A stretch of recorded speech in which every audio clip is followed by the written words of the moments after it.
So I'm here with Kyle Blain, who's standing for Director of Student Development and Activities.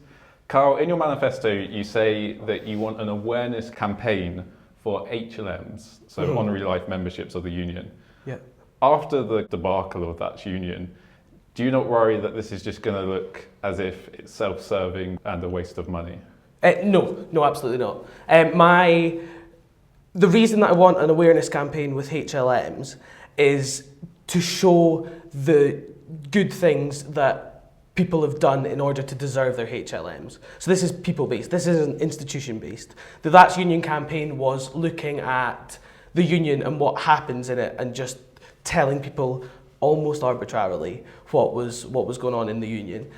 This is people-based. This is saying why people deserve honorary life membership to our Students' Association. So it's not going to just be massaging the union hacks' egos and making them feel even more important? No. The people that get honorary life membership do deserve it. They get it because of the good work they've done over their time in the union. They get their HLMs because they've done things, because they've made a difference. You don't just get a HLM for doing little or nothing. You need to have done something. I want to make the HLM something that people are proud of having and not just something that a lot of people are getting en masse every year.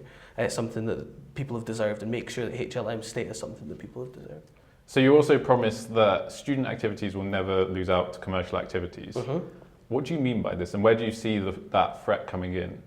Okay, so with a brand new union, we do have the threat that student activities are going to be pushed to the side, so that any DOES or any commercial manager or anyone within the union tries to make money as opposed to giving time to student activities. So we want subcommittees to have events, we want subcommittees to utilise the space as best they can. I understand that with a new union comes the opportunity to make money, and we have to make money. We need the union to keep turning over money and keep finding new ways of making money, but I just need, my policy that I'm running on is making sure that student activity and students remain the priority, and that commercial opportunities don't take away from that. So one thing about that has been said in the past is that Refreshers Fair and Freshers Fair has been over-commercialised. Yeah. Do you agree with that?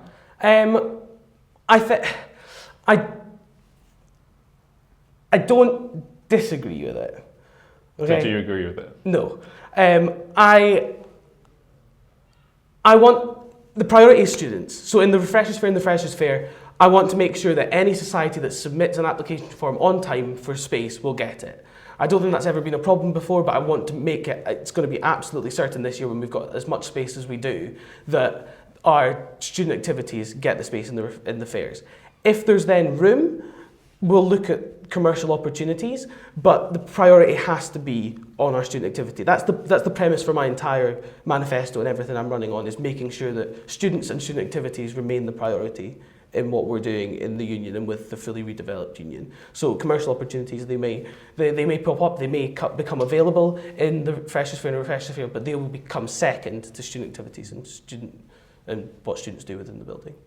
You also talk about the Societies portal. This is something your competitor, Amanda Hollinger, wants to really stop societies almost using Facebook, or have them still use Facebook, but then use the Societies portal a lot more. You're not quite going as far in your manifesto, but do you not worry that this is just going to create extra bureaucracy for presidents and secretaries of societies? Can you explain a bit more? So you talk about the Societies portal. I'm talking about the Societies web pages. Yes. So like the front pages of the society. If you click Societies, it doesn't take you straight to the portal, it takes you to a link. It just takes you to the front page. So you wouldn't be making people... No, I think the portal has been worked on over the past few years, and it is so much better than what it used to be. The resources on there are unbelievable for some of the societies and some of the things we do. So I don't really see a problem with the Societies portal. In fact, I'd even say give it a year, give it a few years to check and see where the problems lie with the portal. I wouldn't be getting rid of it. Social media's... So what's wrong with the web pages then? Oh, the web pages, it wasn't yeah. particularly clear No, that's okay, that's fine. The society pages, like just the pages without the portal, are an absolute mess on the union website. They can be used so much better. They can be used to advertise society events. They can be used to On the front page of the Society's web pages, I want it to say how you can set up a society. If you're in a society, you tend to know how to navigate around the Society's web pages, but if you want to set up a new society or do something new, you don't know how. I want to make it clear in one click on the Union website how to go about it, because I feel like there's a lot of red tape and there's a lot of stuff just is not clear on that website, and it's time to make it better and we've got a good website, it just needs updated. That's really all it is.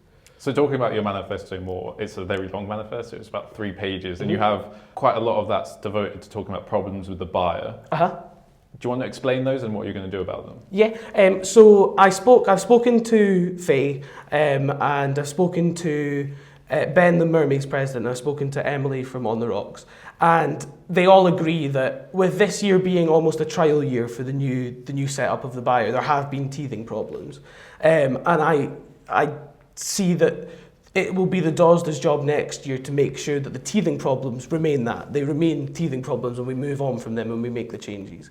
The first thing that needs to happen is there has to be a solid pricing plan.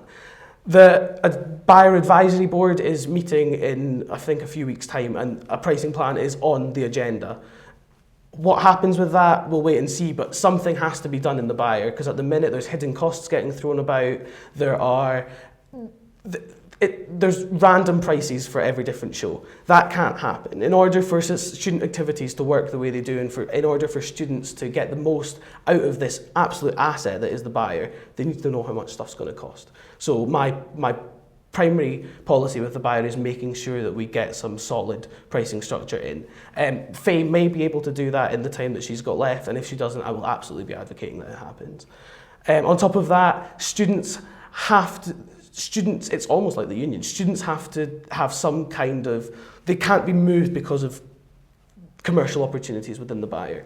In the last 6 months, I think, the buyer has moved a production in favour of a private show with very little warning, and also they put on two Hamlets in the buyer in the last within, I don't know how long it was, but they put 2 Hamlets in the space of weeks, I think. So the student activities, there needs to be some discussion as to how student activities are going to work with the buyer, because having 2 Hamlets isn't going to make it money for anyone. Everyone knows you've been charities officer. I didn't know, for example, until I read your manifesto, that you were vice principal ambassador. You sat on societies committee. Do you really feel that you're the most qualified for this job? Oh, 100%. Yeah. I think that it's very... my experience comes from charities, it's fair. My experience comes from being vice principal ambassador. I've sat on societies committee, so I know the ins and outs of how societies work. I ran Race 2, it shows I can coordinate and facilitate events, as well as coordinating and facilitating committees and subcommittees. There is absolutely no way that anyone that sits in this chair that wants to be DoSDA can have sat on every society, every subcommittee. Is it difficult then to have project. Amanda, who is the big top ball organiser, who works under you in charities, standing against you? No, absolutely not.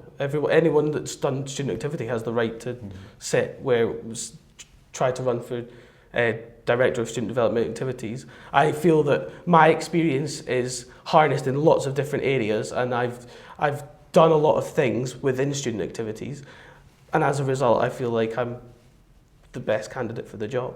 No one can feel like they've done every single aspect of student activities, but you can feel like you've done enough to warrant seeing changes that have to be made and wanting to implement them. Well, Kyle Blain, thank you very much for the interview.